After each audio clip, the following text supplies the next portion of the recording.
तो जापान ने भारत से बुलेट ट्रेन की ज्यादा कीमत मांगकर कितनी बड़ी गलती कर दी, शायद इसका अंदाजा अब जापान को पता चल रहा है, क्योंकि साल 2017 में भारत ने मुंबई और अहमदाबाद के बीच 250 किलोमीटर प्रति घंटे की रफ्तार वाली बुलेट ट्रेन को दौड़ाने का डिसीजन लिया था, जिसे साल 2026 तक पूरी तरह से सेटअप कर दिया जाना था। लेकिन शायद जापान की वजह से यह बुलेट ट्रेन साल 2026 तक भी भारत में नहीं दौड़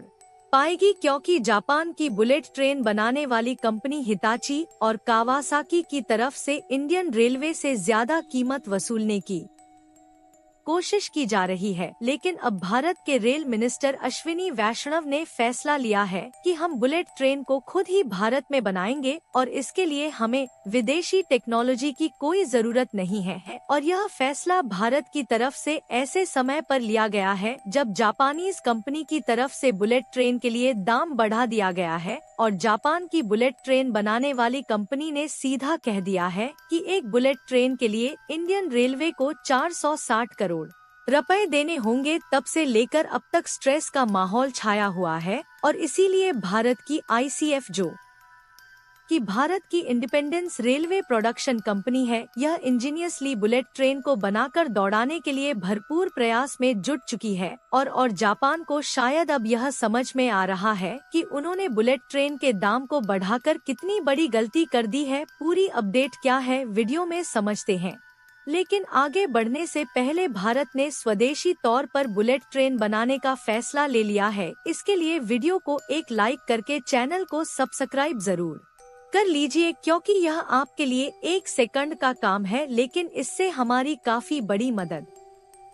होती है। दरअसल भारत जल्द ही बुलेट ट्रेन दौड़ाने की राह पर आगे बढ़ रहा है, जो कि भारत का एक हाई स्पीड रेल प्रोजेक्ट है, क्योंकि इसके लिए भारत में मुंबई और अहमदाबाद के बीच ट्रैक बिछाया जा रहा है, जिसका 80 पर काम पूरा भी हो चुका है। लेकिन यह काम जापान के साथ मिलकर किया जा रहा है, इसलिए इसमें कुछ चुनौतियों का भी सामना करना पड़ रहा है। आपको बता दें कि यह भारत के इंफ्रास्ट्रक्चर डेवलपमेंट में एक महत्वपूर्ण बदलाव लाएगा और देश को दुनिया के लीडिंग रेलवे देशों में शामिल होने में मदद करेगा। और यह एक हाई स्पीड रेल प्रोजेक्ट है, तो इससे जो यात्रा का समय है वह पहले से लगभग आधा हो जाएगा, क्योंकि मुंबई और अहमदाबाद के बीच बुलेट ट्रेन को चलाने के लिए जो ट्रैक तैयार किया जा रहा है, उस पर बुलेट ट्रेन की स्पीड 250 से 340 किलोमीटर प्रति घंटे की होने वाली है। हालांकि इसमें दिक्कत वाली बात यह है कि भारत में जो बुलेट ट्रेन का ट्रैक तैयार किया जा रहा है, इसमें इन्वेस्टमेंट तो भारत के द्वारा किया जा रहा है, लेकिन इसमें जो टेक्नोलॉजी इस्तेमाल हो रही है वह पूरी तरीके से जापान की है, क्योंकि देखा जाए तो जापान पिछले कई सालों से बुलेट ट्रेन के मामले में सबसे आगे रहा है और हमारे पास हाई स्पीड बुलेट ट्रेन को बनाकर खुद के बलबूते दौड़ाने की टेक्नोलॉजी मौजूद नहीं है और इसलिए जापान अब बुलेट ट्रेन की कीमत को भारत के लिए बढ़ा चुका है। और बुलेट ट्रेन बनाने वाली जापान की कंपनी हिताची और कवाश की दोनों कंपनियों का कहना है कि वह एक बुलेट ट्रेन के लिए इंडियन रेलवे से लगभग 460 करोड़ रुपए लेंगे। और देखा जाए तो यह एक हिसाब से काफी ज्यादा अमाउंट है जो कि इंडियन रेलवे से जापान की कंपनी मांग कर रही है। वहीं दूसरी तरफ जापानीज कंपनी का कहना है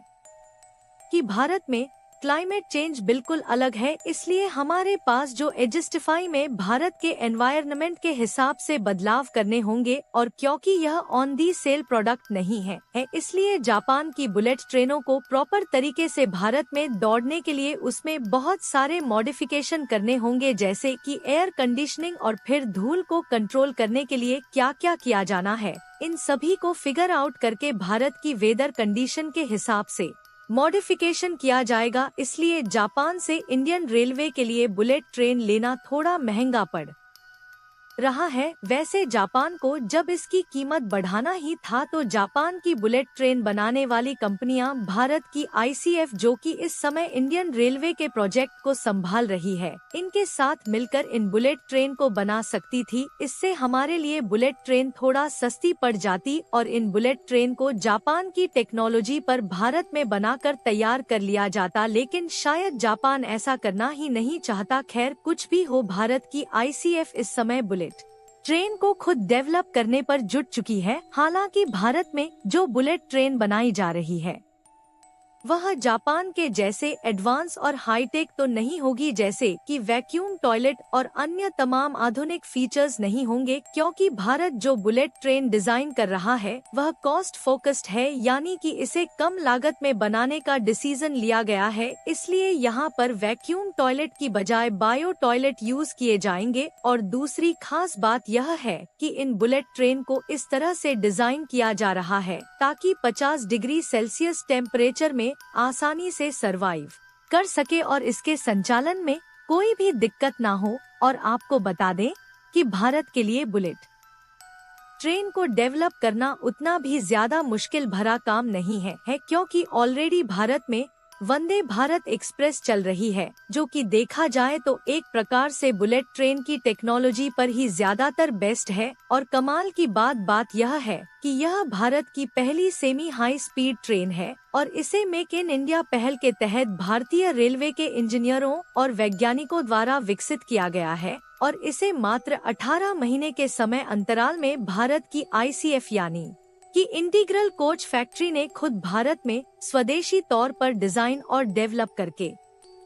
तैयार कर लिया। और इसमें ऐसी कोई भी टेक्नोलॉजी का इस्तेमाल नहीं किया गया है जिसके लिए हमें जापान या फिर किसी अन्य देश के सामने हाथ फैलाना पड़ा हो, लेकिन इसमें मैग्नेटिक फील्ड वाली टेक्नोलॉजी का उपयोग नहीं किया गया है, जिससे इसकी जो अधिकतम रफ्तार है वह 180 किलोमीटर प्रति घंटा है, यानी कि इसे हाई स्पीड रेल प्रोजेक्ट के तहत अभी नहीं माना जा रहा है। और भारत की जो पहली बुलेट ट्रेन होगी उसे मुंबई और अहमदाबाद के बीच चलाया जाएगा और इसकी स्पीड 250 किलोमीटर प्रति घंटा से 340 किलोमीटर प्रति घंटे तक होने वाली है,